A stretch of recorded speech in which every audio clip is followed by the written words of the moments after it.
Much of Homer's epic, the Odyssey, is the story of a father, husband, and warrior trying desperately to make it home.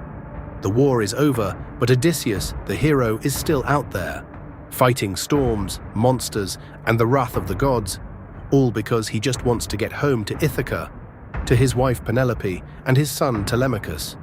Tonight, the greatest dangers of his voyage are waiting just ahead, creatures that can destroy a man's mind and body in an instant. Welcome to our journey through Homer's The Odyssey. Today we're diving into Book 12, Monsters of the Deep. If you're enjoying the series, please share it with a friend and take a moment to rate and review us. It really helps the podcast grow. Odysseus and his remaining crew sailed away from the shores of the dead, hearts still heavy from everything they had seen and heard. Back on Circe's island, the enchantress welcomed them warmly and prepared a feast. While his men ate and rested, she took Odysseus aside and warned him in detail about the perils that lay before them. At first light they set out again. The wind filled their sail, but Odysseus stood at the mast, binding a great cake of beeswax and cutting it into small pieces. As they drew near the island of the Sirens, he plugged his crew's ears with the soft wax so they could not hear the deadly song.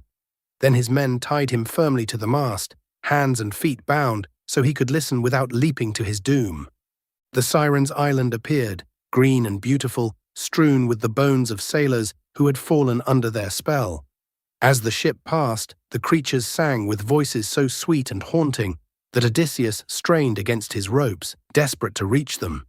He begged his men to release him, but they only tied him tighter and rowed harder. The song promised knowledge of all that had happened at Troy and everything yet to come, but it was a trap. Only when the island faded behind them did the crew remove the wax from their ears and untie their captain. Now they faced an even more terrifying choice. Ahead lay two deadly passages. On one side rose a sheer cliff where Scylla lurked, a monstrous creature with 6 long necks and heads, each with 3 rows of savage teeth. On the other roared Charybdis, a whirlpool so powerful it sucked down entire ships and spat them out again. Circe had advised Odysseus to hug the cliff of Scylla and accept the loss of 6 men rather than risk losing everyone to the whirlpool. It was a grim choice, but the only one that gave them any chance. As they approached, Odysseus armed himself and scanned the rocks, but he never saw the monster coming. In a flash, Scylla's 6 heads darted out, snatching 6 of his strongest comrades. Their cries echoed across the water as they were lifted high and devoured at the monster's threshold. It was the most heartbreaking sight Odysseus had ever endured. The ship shot forward, leaving the horror behind, only to face the next trial. They reached the beautiful island of the sun god, Hyperion. Odysseus remembered Tiresias's solemn warning, "Do not touch the sacred cattle and sheep that grazed there."